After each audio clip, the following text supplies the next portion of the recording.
Eva hem yılan. Allah da baştan dedi. Eva'nın yılana söyledi. Düşmanını aranıza koyarım dedi. Eva'nın senseresinden doğacak. Yılanın kafasını ezecek. Yılanın senseresinden sade ökçesini zehirleyecek. Pek çok yıllar o zamandan beri geçti. Ama düşman uyumadı. Adamın ökçesinden ayrılmadı. Kurtuluşu durgutmaz savaştı. Egipet'te Faraon zakonu değiştirdi, Nijerya istedi. Uşa çıkarı su içine atsınlar ısmarladı. O bunu pek zordu tamamlama. O düşmanın elinden uşa çıkarı alma. Allah'ın insanı pek çok dua etti. Ağladı, Allah'a bağırdı. Allah onun dualarını işitti. O zakonu değiştirdi. Moisey ile Egipet'ten çıkardı. Ama o düşman uyumadı. Çalıştı, savaştı. Allah'ın uşaklarını yoldan dışarı çıkardı. Allah verdi onları 70 yıla Vavilon'a plene. Durgunsunlar, pişman olsunlar da Allah'a geri dönsünler. Ama düşman uyumadı. Aldı amanı. Padişahın en yakın adamını da yolladı Vavilon'a söylesin, yeni zakon koysun da Yahudiler hepsini bir günde yok etsin. Allah'ın uşakları açan işitti. Gene pek çok ağladı. Küçüğden büyüğüne hepsici oruç tuttu. Allah'a bağırdı. Allah ondan dualarını işitti. Zakonu değiştirdi. Aman, o ağacı hazırladıydı. O kendi ona asıldı. Ama o yıldızlar da hepsici bir günde kaybeldi. Düşman uyumadı. Adamın ökçesinden ayrılmadı. O bilerdi. Hani Eva'nın senselesinden Mesih kurtarıcı bu yere gelecek. Da çalıştı, savaştı. Yönü sonra kapıları hepsini kapadı. Maria ile Yosef gezdiler. Kaplara vurdular. Ama konak kendine bulamadılar. Kıra çıktılar. Bir karınlık hem soğuk bördeği buldular.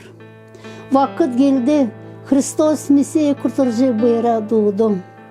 Ama düşman uyumadı. Bütün Viflem'i sardı. 2 yaşına kadar uşa çıkar hepsini kılıçtan geçirdi. Pek çok kabıtsız yaşlar bu yerde döküldü. Maria ile Yosef İsus'u aldılar, Egipet'e kaçtılar. Açan Herod öldü, onlar geri döndü. İsus'u Nazaret'te büyüttü.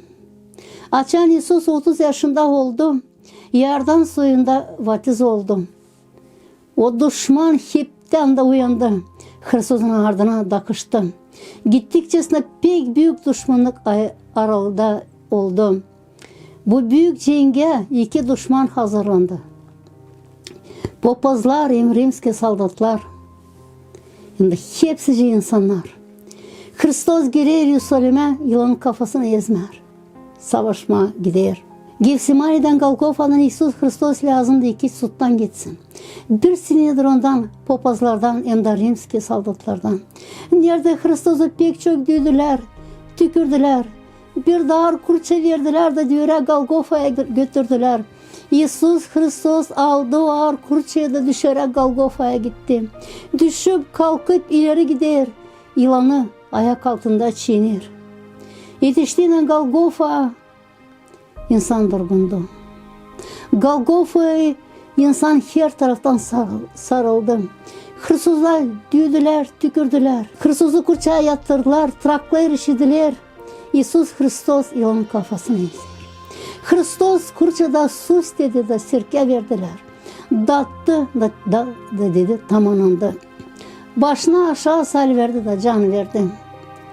İlkin Hristos razboyni raya geçirdi.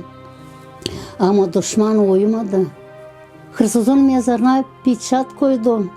Diriltmeye durutmaz savaştı. Hristos dirildi.